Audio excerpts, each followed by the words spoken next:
সিমানখিনি মই ক'ব নোৱাৰিম। মই সঁচা কথা কওঁ যে মই আজি কোনো ধৰণৰ ৰাজনৈতিক বিষয়ে কথা ক'ব বিচৰা নাই। আজি আমাৰ বাবে খুব সুখৰ দিন, কাৰণ মই যেতিয়া স্কুলত আছিলোঁ এনেধৰণে গণৰাজ্য দিৱস পালন কৰিবলৈ ওলাই আহিব পৰা নাছিলোঁ। তেতিয়া বন্ধই বেছি থাকে আৰু আমাৰ মনত এনেকুৱা এটা ভাৱ থাকে যে ওলাই গ'লে হয়তো কিবা এটা ঘটিব। কিন্তু বৰ্তমান সময়ত যেনেধৰণে ৰাইজ ওলাই আহিছে আৰু আজিকালিহে আচলতে অনুভৱ হৈছে যে 15 আগষ্ট বা 26 জানুৱাৰী যে সঁচাকৈ আমি ইমান মুকলিমূৰীয়াকৈ আমি উদযাপন কৰিব পাৰিছোঁ আৰু আচলতে লাগে উদযাপন কৰিবলৈ। গুৱাহাটীৰ বিষয়ে অৱশ্যে মই এতিয়ালৈকে গম পোৱা নাই, কাৰণ ইয়াতে মই এতিয়া আছো। বোমা নাজানো ফুটিছে, মই একেবাৰে সঁচা কথা কৈছো নাজানো, গতিকে নজনা বিষয়টো ক'লে মোৰ ভুল হ'ব। কাৰণ মইতো চাওক দেই, এই বিষয়ে মই বৰ বেছি হেৰিলে নাযাওঁ যে তেওঁলোকে কোনে বা কি কৰিছে। বহু সময়ত আকৌ কিন্তু শান্তি মোৰ মতেতো আজি চাওক বহু বছৰ ধৰি কিন্তু এনেকে যে বহুত মানে 15 আগষ্ট বা 26 জানুৱাৰীত কোনোবা ঢুকাইছে বুলি সেই বাতৰিবোৰ নাহা হ'ল কিন্তু। আৰু মুকলিমূৰীয়াকৈ ৰাইজ ওলাই আহে। এতিয়া আজিয়ে তেজপুৰত যি ধৰণে ওলাই আহিছে আৰু মানে তেজপুৰৰ লোকসকল সংস্কৃতিবান, এই কথাটোৱে খুব ভাল লাগে।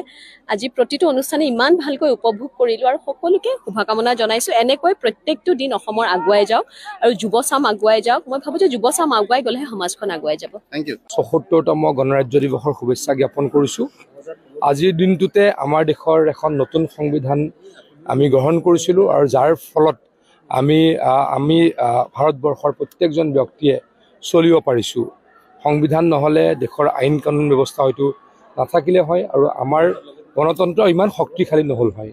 বাবা চাহেব ভীমৰাও আম্বেদকাৰ লগতে যিসকল আমাৰ সংবিধান প্ৰণেতা আছিল, সংবিধান সমিতিৰ সদস্য আছিল, প্ৰত্যেকজনক শ্ৰদ্ধাৰে সোঁৱৰিছোঁ আৰু দেশখন আগুৱাই যাওক তাৰ কাৰণে ভগৱানৰ ওচৰত প্ৰাৰ্থনা কৰিছোঁ। ইমান ডাঙৰ প্ৰশ্নৰ উত্তৰ মই আচলতে দিয়াৰ যোগ্য বুলি মই নাভাবোঁ, কিন্তু আচলতে তেওঁৰ কাম, তেওঁৰ যিখিনি সৰলতা ৰাইজৰ মাজলৈ যি ধৰণে তেওঁ গৈছে, এজন আগতে আমাৰ মুখ্যমন্ত্ৰী ডাঙৰীয়া বুলি ক'লে অকণমান এনেকুৱা লাগে যেন তেওঁক হয়তো সহজতে ঢুকি পোৱা নাযাব। মই ভাবোঁ যে বৰ্তমান সময়ত তেখেতক ইমান সহজে ৰাইজে লগ পায় আৰু তেওঁ প্ৰতিটো খবৰ ৰাখে ৰাইজৰ, সেইবাবেই চাগে তেওঁক মনত ঠাই দিছে।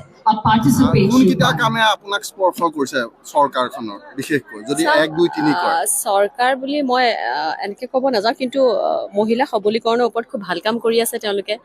আৰু সকলো ফালে এতিয়া নিবনুৱাসকলক যি ধৰণে চাকৰি দিছে, আগতে এনেকুৱা হৈছিলে যে মই যিহেতু জাগিৰোডৰ লগত বেছিকৈ জড়িত, তাৰ প্ৰত্যেক ঘৰ মানুহৰ লগতে খুব ঘৰুৱা সম্পৰ্ক।